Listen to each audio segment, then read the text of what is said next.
Wis, Yuk. oke. Oke. Balik lagi.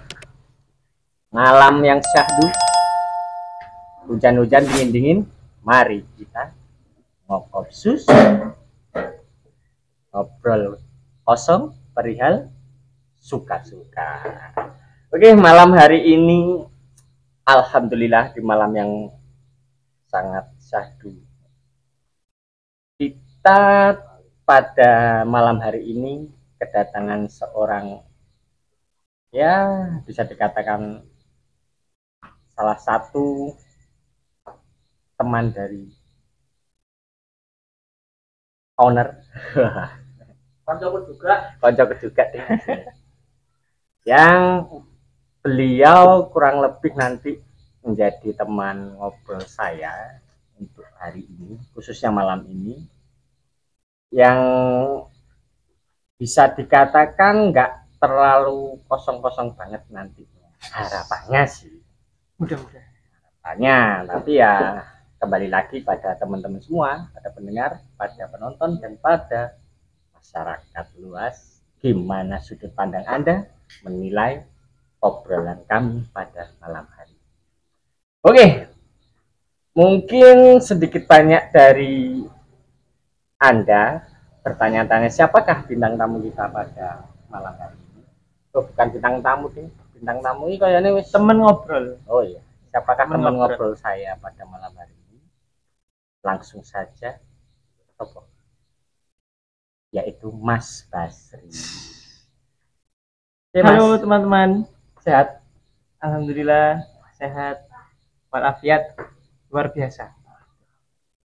Ya anu ya, nggak kademen toh. Alhamdulillah aman. Terima kasih buat Mas Basri mau menjadi teman saya ngobrol. Yang mungkin topik kita nggak tahu ini mau kemana. Ya. Tapi seenggak-enggaknya ada beberapa poin yang mungkin akan kita diskusikan malam hari ini. Gimana? Ada keresahan gitu ya. Yang pasti itu. Oh, sambil ngobrol kalau nggak ditemenin kopi itu kayaknya, ya walaupun tema kita ngokop susu ya. Ya harus ngopi tapi Adilingnya apa ilang diri? sendiri aja. Jadi maklum guys, kita kalau ngobrol secara serius itu memang jarang, bukan jarang dalam artian tidak pernah, tapi jarang direcord. Hari ini direcord, ya mohon maaf lah nanti ketika ada beberapa kata atau beberapa part dari kami yang kurang pas, ya kita sama-sama belajar. Dan saya mohon untuk bijaksana dalam menyikapi obrolan ini. Ya semoga dapat diambil sisi positifnya. Apa Mas kira-kira yang enak dibahas pada malam hari? Mungkin dari Mas Basri ada keresahan? Dari saya ada sih keresahan-keresahan ya. Pertama kita yang tinggal di desa ya kan, yang notabene adalah tempat di mana semua orang itu berasal, ibaratnya yang ada di kota itu semua itu berasal dari desa kan. Apa yang ngono? Iya pasti itu. Baru tahu saya. Nggak ada kota tanpa ada desa loh. Ya. Bisa disebut kota karena ada desa gitu. Kalau nggak ada desa ya. Ya. Nganu Mas Basri, sebenarnya saya ada beberapa keresahan Apa tuh? yang hangat-hangat. Ya mungkin sebulan terakhir ini lah. Sebulan terakhir ini kayaknya 3 bulan ke belakang lah. Oh iya. Tapi saya baru tahu sebulan terakhir ini. Oh ya. Dan itu kayaknya lagi heboh tentang ya lurah bukan lurah, kepala desa ya. Kepala desa 9 tahun itu gimana sih Mas? Koyone ini ya kalau kita mandang pro kontra kan pasti ada. Ya pasti. Tapi kayaknya kalau bagi kita khususnya pemuda yang ada di kampung, di desa, itu kira-kira gimana? Banyak pro-nya atau banyak kontranya sih? Jadi isu ini berawal dari 3 bulan yang lalu ya. Itu sekitar bulan 4 atau bulan 5. Itu diawali dengan demo besar-besaran kepala desa ke DPR RI. Nah, itu demonya apa? Demonya minta perpanjangan jabatan kepala desa menjadi 9 tahun. Periodenya 2 periode. Yang sebelumnya kan 6 tahun kali 3. Oh, 8. Oh ya berarti akumulasinya 18 tahun. Sama berarti ya sebenarnya. Sama sebenarnya. Walah. Terus nah, itu awalnya kan dari situ mereka minta perpanjangan itu dengan alasan apa? Dengan dalilnya untuk menuntaskan program kerja dan lain-lain, untuk menstabilkan kondisi setelah pasca pemilihan. Nah, itu kan terjadi gesekan-gesekan. Mereka berdasarkan itu dan ada hal-hal lain yang mereka sampaikan dari kepala desa dari demo itu kan. Nah, terus sampailah ke sidang komisi di DPR, itu dibahas dan singkat cerita deal ketok palu berarti. Ketok palu 9 tahun kali 2 itu. Oh, berarti sebenarnya bukan nganu ya. Bisa dikatakan sebenarnya sama saja kalau masa durasi tahunnya ya, sama-sama 18 tahun, cuman dibedakan menjadi periodenya ya periode dan lamanya masa per periodenya. Ya berarti ya itu bisa dikatakan mendukung apa ya, pemerintahan kampung khususnya kepala desa itu bisa maksimal dalam satu periode menjabat. Bisa nggak kita analisa ke sana itu? Ya semua itu kan pasti ada plus minusnya kan. Kita coba untuk melihat secara positifnya terlebih dahulu sebelum kita untuk melihat ke sisi lainnya kan, begitu toh ya. Sisi positifnya pemerintah desa itu kan setelah dilantik itu membentuk tim untuk melakukan perencanaan jangka menengah desa, RPJM desa kan. RPJM, RPJP itu ya? Ya itu ada timnya kan untuk merumuskan itu. Nah ketika itu diperpanjang menjadi 9 tahun, otomatis mereka bisa menuntaskan program-program kerja yang sudah disusun. Karena ketika mereka menyusun itu dan dalam satu periode itu mereka belum merealisasikan semua program kerjanya, itu diharapkan bisa berlanjut kan begitu. Nah tapi itu akan terhenti ketika dia tidak terpilih lagi kan begitu toh ya. Nah dengan masa jabatan 9 tahun ini harapannya itu bisa selesai kan begitu. Utamanya sih di situ. Terus serapan anggaran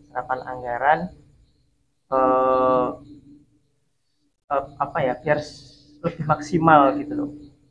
Jadi kesannya tidak maraton gitu. Kayak estafet. Ya, maraton kan lari sih. Kalau estafet kan saling meneruskan. Ya. Nah, kalau program kerjanya itu saling meneruskan itu malah lebih bagus kan. Ya. Cuma kan kadang-kadang kalau yang sudah ada ya dikat gitu. Yang sudah ada itu dikat. Nah itu kan yang jadi masalah baru lagi. Yang ini belum selesai terus dikat lagi. Ya. Oh iya, harusnya seperti itu sih. Maksimal dalam kalau itu yang pertama. Terus yang kedua itu tadi pasca pemilihan itu pasti terjadi polarisasi di tengah-tengah masyarakat. Ya. Kubu yang menang dengan yang kalah itu pasti terpolarisasi. Nah, itu waktu yang ya menjadi terkotak-kotakkan gitu loh. Oh, itu pendukungnya si A ya kan. Masane ya, si A, masane itu. si B. Nah, pada akhirnya ditakutkan terjadi diskriminasi dalam pelayanan publik. Itu merembetnya nanti bisa sampai ke situ ketika polarisasi itu terjadi.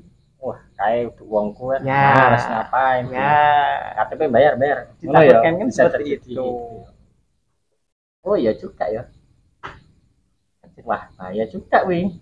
Jadi ya kurang profesional nantinya jadinya. Ditakutkan seperti itu.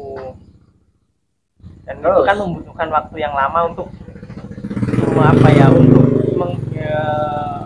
menghilangkan polarisasi itu, mendistrak itu kan butuh waktu yang cukup lama sih. Wah, dalam waktu 5 atau 6 tahun itu kayaknya masih kurang deh. Makanya diperpanjang menjadi 9 tahun untuk polarisasi itu hilang atau memudar gitu loh. Benar juga sih. Kalaupun ya nanti ketika misalkan kepala kampung ini terpilih lagi, kita akan sangat maksimal nanti kalau dari segi positifnya ya. Positifnya maksimal. Pembangunan bisa maju itu. Infrastruktur maksimal, kemudian pelayanan ada lagi BUMDes-nya. Nah, ini kan hari-hari ini banyak BUMDes yang kita katakan mati suri kan gitu toh. Wah, piye. Nah, itu kan nanti dia dengan perpanjangan jadi 9 tahun itu kan diharapkan bisa continue ini BUMD desa ini. Karena kita tidak bisa melihat usaha atau BUM pada usaha lebih konkretnya usaha ya. Usaha itu dalam 1 atau 2 tahun loh kan gitu dong. Ya, memang proses yang butuh waktu lebih lama. Ya. Juga diharapkan nanti bisa maksimal di situnya dan goalsnya akhirnya itu adalah desa menjadi mandiri. Tetap sih ujung-ujungnya itu mandiri. Berdikari ya. Wah, tapi ya jadi masalah juga mas. Kalaupun nanti bisa jadi 9, ya ini aku mau tanya pendapatnya Mas Basri. Aku juga belum tahu, belum mempelajari lebih lanjut tentang itu. Ya ini akan kontradiktif ketika jabatan 9 tahun kepala kampung sudah diklirkan, sudah disahkan. Tapi nanti kemungkinan ya Pak Ite ngomong tuh ya kalau 9 tahun tuh dana desa ada terus. Ya. Nah, ya ini dana desa ini kan baru mulai jalan kan era-era pemerintahan Pak Jokowi ya jelas ya. Pemerintahan Pak Jokowi sebelumnya itu kayaknya proses. Tapi belum realisasi ya. Belum. Adanya dana desa itu kan setelah ada Undang-Undang Desa tahun 2014. Sebelum itu kan masih digodok lah bahasanya ya. Masih dalam proses perencanaan. Nah, itu pun ya apa ya? Ya itu tadi balik lagi kalau pahitnya ngomong jabatan 9 tahun ya saya yakin bisa maksimal ketika dana desa masih ada. Ya. Tapi pertanyaannya di sini nanti ketika dana desa itu sudah nggak ada karena ya kita tahulah di negara kita yang sudah yang saya rasakan di masyarakat bawah ganti presiden ya ganti program kerja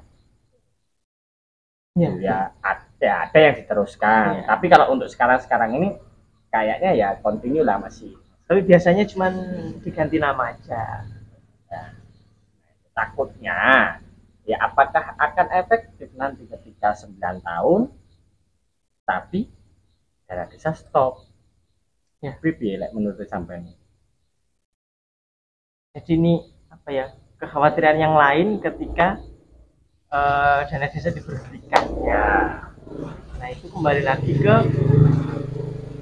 di dalam aturan itu kan disebutkan bahwa desa itu apa ya, bisa atau bahkan menurut saya itu wajib punya, menurut saya wajib punya badan usaha sendiri Ya. kan gitu. Nah badan usaha ini tujuannya untuk apa, yaitu untuk kemandirian desa itu. Sewaktu-waktu dana desa Bisa itu ditarik ditarik kan, lagi, atau diberhentikan kan gitu toh.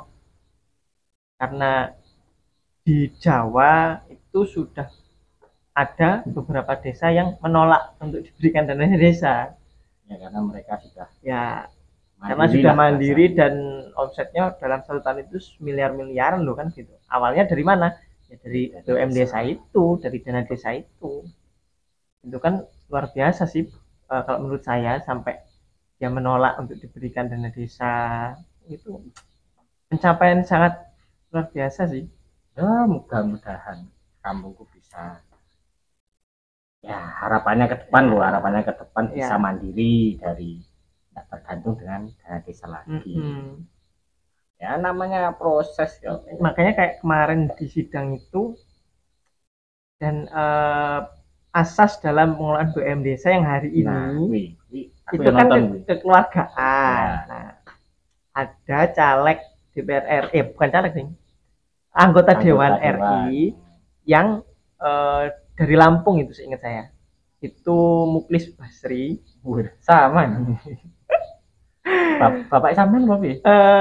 Saudara. Oh, saudara senama ya? Iya, saudara senama guys, saudara senama. Jangan salah sangka dulu. Ya. Jadi beliau mengatakan bahwa asasnya ini perlu diganti. Mengingat bahwa dengan asas yang saat ini, yaitu asas kekeluargaan, BUM desa ini banyak yang mati suri, kata beliau. Banyak yang nggak jalan. Makanya beliau kemudian beliau mengusulkan pengelolaannya harus profesional loh. Jangan kekeluargaan. Karena kalau pengelolaan secara profesional itu di dalamnya akan diisi orang-orang yang memang berkompeten di bidangnya. Enggak asal comot ya. Ya. Mentang-mentang kena proyek kan, wah, dulurku disik lah tak disik nih. Berapa ada yang seperti itu loh? Ya, ada sih, tapi aku bacanya di negara Wakanda atau di mana itu. Ini ada kayak gitu. Boleh diminum ini? Boleh monggo. Oh, iya. Boleh kan Pak diminum nih? Ya, boleh. Kirain cuma jadi properti. enggak. Wah, ini kalau kurang manis tambah gula sendiri ya. Ini gula asli. Kebun ya? Asli guys. Karena di seberang, ya bukan di seberang sih, di kecamatan kita terkenal guys. Ada kebunnya. Kebun tebu. Udah cukup situ, sampai situ aja ya. Aku nggak tahu ini gulanya dari mana ini Mas? Dari Lampung atau dari produk lokal Mas? Oh, produk lokal ya. Balik lagi. Berarti nganu Mas Basri, apa ya? Ya perlu. Ya aku ngomong nganu sih, ngomong pahitnya ya, pahitnya. Kemungkinan itu pasti ada walaupun sangat kecil. Apabila nanti 9 tahun ini sudah direalisasikan sih, sudah disahkan, ya bisa dikatakan ini kekhawatiran saya. Apabila kepala kampung itu jabatannya 9 tahun, ini potensi dalam tanda kutip untuk tingkat korupsinya akan tinggi. Karena apa ya? Karena ini lama loh durasinya. Iya, sudah. Ya, ini bisa dikatakan nganunya lah, apa ya, kontranya atau negatifnya dari 9 kebijakan itu yang kepala kampung atau kepala desa bukan bisa menjabat selama 9 tahun. Nah itu yang jadi pertanyaan saya tuh, apa sih langkah kita sebagai masyarakat untuk supaya kita bisa mengawal lah, kita bisa mengawal khususnya kepala kampung nantinya yang menjabat selama 9 tahun. Harapannya sih, saya yakin semua masyarakat nggak ingin adanya adanya korupsi lah, adanya korupsi dari kepala kampung. Dan kayaknya itu ya kalau di kampung kita ya sangat, insya Allah tidak itu. Tapi ya ini balik lagi, gimana sih peran serta masyarakat khususnya kita ini sebagai yang muda-muda untuk menjaga dan menjaga juga untuk apa ya bahasanya, untuk mengawal atau untuk syukur-syukur bisa mencegah, controlling lah ya, syukur-syukur bisa mencegah untuk tidak terjadinya korupsi di tingkat kepala kampung. Ya, opo duit harus gimana lah, intinya ngono lah, angel lek bahasanya aku. Ya mohon maaf ya guys. Ya mengingat hal itu memang potensi untuk terjadinya penyalahgunaan kekuasaan itu sangat besar kemungkinan. Terlebih dengan masa jabatan yang cukup panjang. Ya. Kekhawatiran itu termasuk apa? Nanti dikhawatirkan terjadinya adanya dinasti politik. Nah, itu kan menjadi kekhawatiran tersendiri bagi masyarakat kita kan begitu. Nah untuk itu di desa ini kan ada beberapa lembaga tau. Ada BPK, ada Karang Taruna, ya kan. Nah, itu bisa sebagai alat kontrol atau lembaga untuk mengawasi apa namanya ya, mengawasi dana desa itu, alokasi dana desa itu. Kalau BPK, Karang Taruna dan lembaga lain yang ada di desa itu, seperti lembaga organisasi yang lain kan ada atau di desa, itu bersama-sama bersinergi untuk melakukan controlling itu apa ya, hal-hal itu bisa diminimalisir. BPK memang kewajibannya untuk melakukan controlling terhadap APBD desa.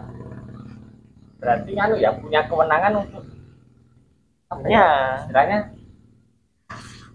yo dana piro wae gak akan keluar tanpa persetujuan BPK ya, karena jelas pengesahan di apa ya, alur alokasi untuk penganggaran dana desa itu jelas.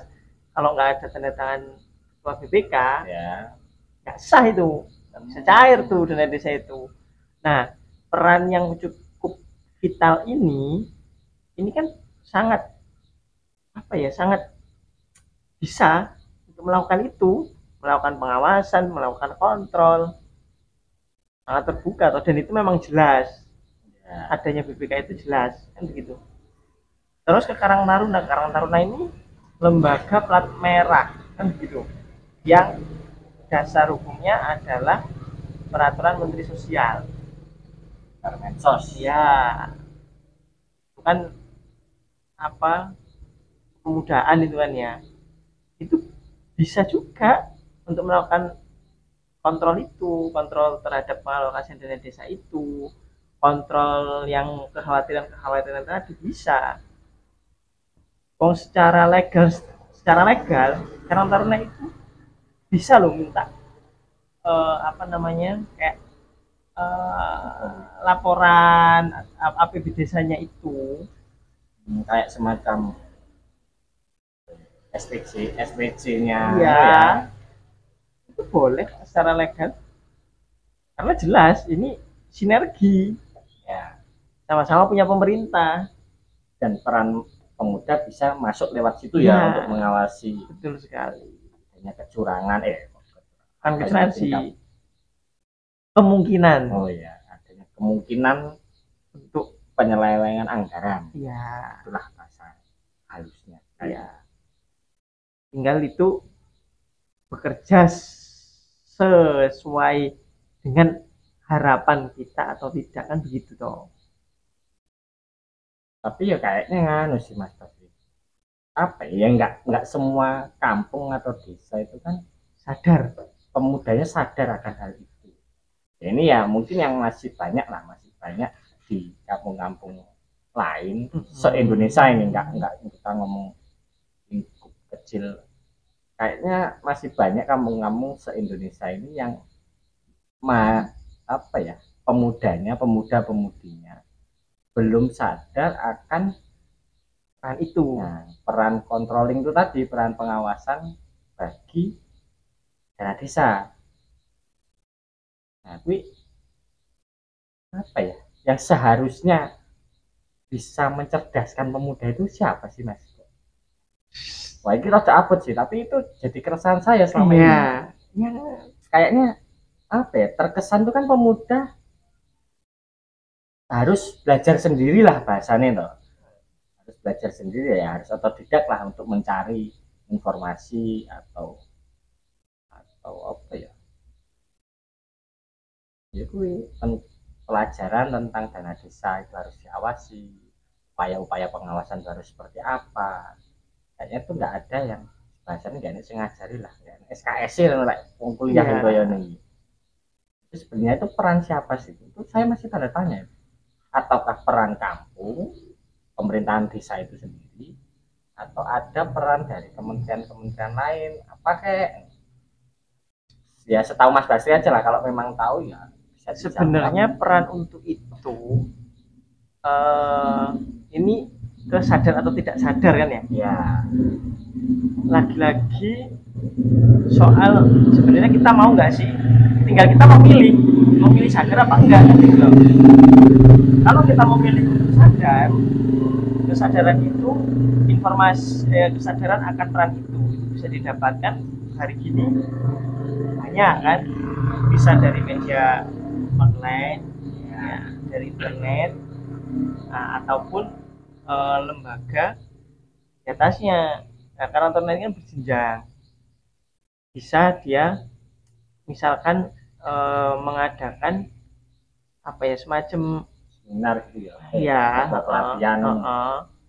Nah, itu bintang tamunya misalkan dari teman-teman kabupaten yang lebih tinggi. Nah, tinggal tema yang mau diangkat apa, kan begitu dong. Wadahnya sudah jelas kan begitu. Ya juga sih. Tinggal pilihan berarti. Tinggal pilihan. Mengundang akademisi boleh, mengundang praktisi hukum atau baru kepikiran itu cocok itu. Orang yang ahli tata negara, otomatis yang kalau akademisi yang bidang keilmuannya ketatanegaraan, saya yakin dia paham soal itu. Nah, selama ini kan yang jadi masalah kan Karang Taruna ini nggak pernah loh, bisa dikatakan nggak pernah loh, saya katakan. Bisa saya katakan nggak pernah mengadakan seminar tentang, atau ya seminar lebih tepatnya, seminar tentang peran Karang Taruna dalam mengawasi atau mengontrol dana desa. Belum pernah kan mendengar itu? Ya. Itu kayaknya belum kayaknya. Itu bisa itu ya sebenarnya. Bisa. Dan kira-kira siapa yang wajib diundang kalau? Ya untuk yang akademisi yang ahli tata negara khususnya. Nah, yang tingkatnya bisa ke kabupaten atau provinsi atau pusat langsung ya. Tapi lebih bagusnya kalau menurutku kalau itu lebih ke akademisi saja, karena akademisi ini lebih netral.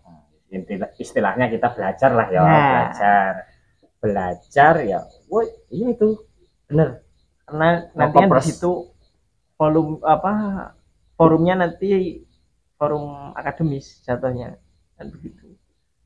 Dan itu bagian dari transfer informasi. Itu Pak Karang Taruna. Bukan Pak Deng, Mas ya. Oh, Mas ya. Karang Taruna. Itu kayaknya bisa itu jadi salah satu program kerja. Ya.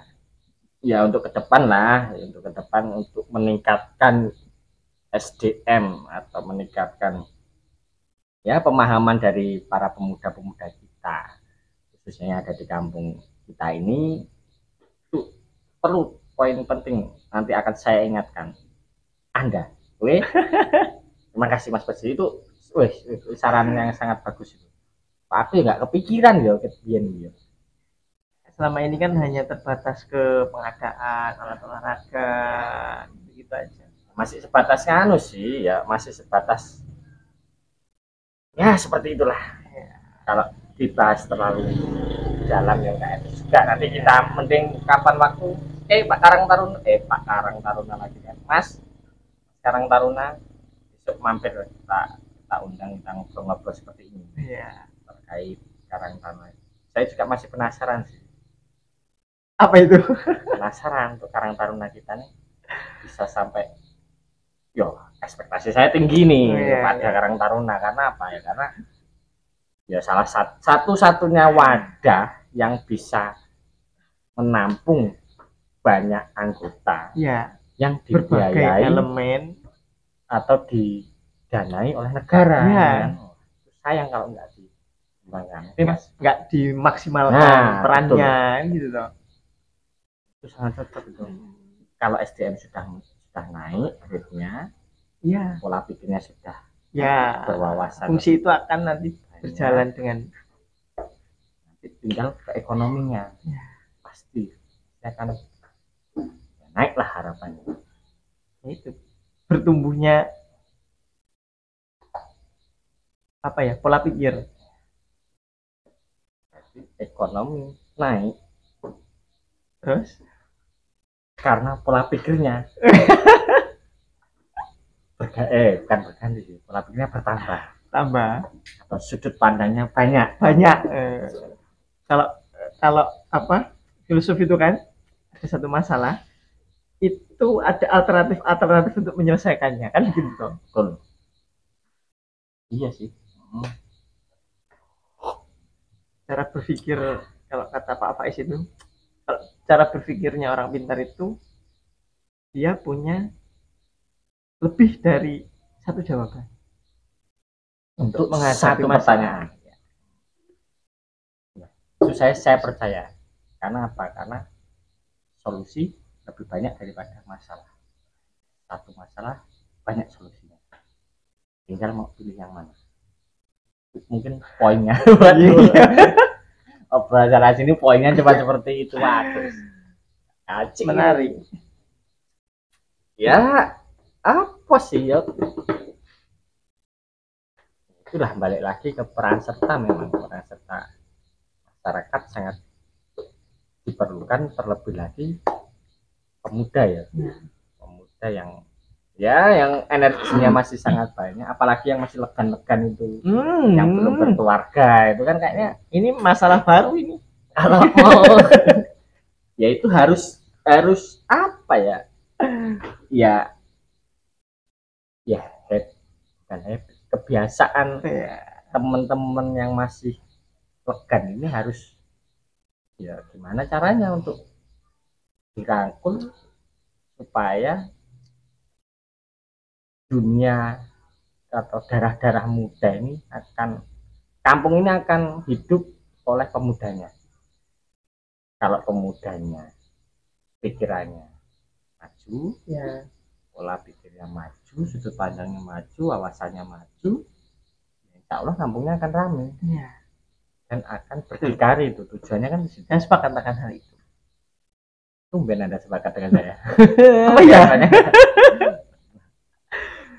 Oke, paling sebenarnya ada yang kelewat sih. Apa? Bahwa revisi itu sebenarnya secara yuridis, secara hukum itu bertentangan dengan putusan MK nomor 42 garis miring PUU strip 19 Romawi garis miring 2021. Nah itu putusan itu mengatakan bahwa masa jabatan secara konstitusional kepala desa itu adalah 6 tahun dengan dan 3 periode. Akan tetapi revisi ini bertentangan toh dengan keputusan MK. Ya. Dan pada kalau kita ngomongin apa namanya, ngomongin konstitusional, itu nggak boleh loh bertentangan dengan keputusan MK. Undang-undang itu nggak boleh, revisi itu nggak boleh bertentangan dengan keputusan MK. Wah, ini kayaknya perlu SKS lebih Ya, panjang lagi kalau kita bahas ini. nah itu. Wah, untuk apa nih guys? Dan kayaknya perlu, ya kita perlu buka-buka lagi. Ya nggak salah itu nanti ya. Tapi ya agak aneh kan gitu loh. Tapi ya itu lah apa sekilas Ya, just information. ya, sekilas informasi bagi teman-teman. Ya nanti kalau memang ya itu mungkin bisa jadi next episode lah ya. Kita lebih bahas dalam tentang ya, keputusan apa kayak MK, DPR atau Dan kok kenapa 9 tahun ya? itu jadi pertanyaan. Kenapa keluar angka 9? Dan yang diperdebatkan 9 dan 6. Ya kan? Itu ya ya hanya owner kita yang tahu nanti perkara angka 9 dan 6. angka 6 itu. Kenapa enggak apa 7 misalkan ya? Ya 10 sekalian 10 kan? Sekalian kan kalau enggak tapi ya itulah kayaknya nganu Mas Basri apa ya mungkin nganu kalau kita kok nganu terus gitu iya. Virus nganu. Oh ini di kampung, bukan di kampung kan saya sih, di tempat saya kerja. Ya di tempat saya kerja pembahasan tentang anu itu menjadi bukan sebuah kebiasaan ya. Headline apa ya kalau atas tuh topik jadi topik yang trending atau topik yang sangat ramai dibicarakan di grup tempat saya bekerja itu. Anu dan anu. Oke, mungkin itu Mas Basri. Ya, kopinya ya. Kayaknya itu aja untuk konten pada malam hari ini. Saya yakin ya nggak semuanya lah, nggak semua yang kita perbicarakan ini valid, benar dan bisa dipercaya bahkan bisa dipertanggungjawabkan. Jangan anggap ini sebagai sabda. Karena di awal saya sudah menyampaikan bahwa kita ngokop susu. Iya. Walaupun yang kita minum kopi. Karena yang kita obrolkan dari tadi ya ngobrol kosong, perihal suka-suka. Iya. Kalaupun kebetulan topiknya 9 tahun ya anggap aja ini obrolan keresahan dari pemuda yang mencoba untuk ngobrol santai malam hari ini. Ambil aja yang positif, buang yang negatif. Ya. Dan besok kembali lagi dengan bintang tamu lain kan atau topik-topik lain yang bisa kita sajikan untuk teman-teman semua. Mungkin itu saja. Makasih Basri. Siap. Selalu sehat. Tadi kita nggak salaman, ini salamannya gimana ya? Ya, kita salamannya tadi kan sebelum direkod. Tapi nggak ada deal-deal tertentu kan ini? Nggak ada. Oh ya, aman berarti ya? Terima kasih udah hadir. Bos nanti urusannya sama Anda loh ya. Saya angkat tangan. Berarti nanti Mas Basri langsung sama bosnya. Oh iya, siap. Untuk apa itu? Oke. Terima kasih. Itu saja. Saya mohon maaf apabila ada salah kata, salah ucapan, atau tujuan kami bukan menyinggung siapapun intinya. Tidak menyinggung siapapun, tidak menyinggung pihak manapun, organisasi manapun, pemerintahan manapun. Kami hanya ya ngobrol-ngobrol dengan ngobrol santai. Sekali lagi saya mohon maaf. Apa kalau Mas Basri lebih tahu kayaknya? Apa itu? Kalau di daerah kita itu kan punya salam lah, salam khas. salam daerah. Itu mungkin bisa mencontohkan atau mengajari saya. Jadi karena saya lama di Jawa kemarin itu, Oh iya. lama di Jawa dan ya mungkin sudah masuk budaya Jawa tuh kental di. Iya, iya, iya, iya. Apa ada salam apa Mas? Tolong saya diajarin. Yang singkat aja tapi ya, Heeh. karena memang kalau panjang itu, wah, saya belum hafal, belum ngafalin. Nah, ya singkat Nanti singkat kalau- aja lah biar mudah saya pelajari. Ya. Oke, terima kasih sudah menyaksikan atau mendengarkan celoteh kita pada malam hari ini. Ya. Saya Eri. Wassalamualaikum warahmatullahi wabarakatuh. Waalaikumsalam. Tabiun. Tapi Ya. jawabannya Ya, Bu. ya Bu. Oke. Terima kasih.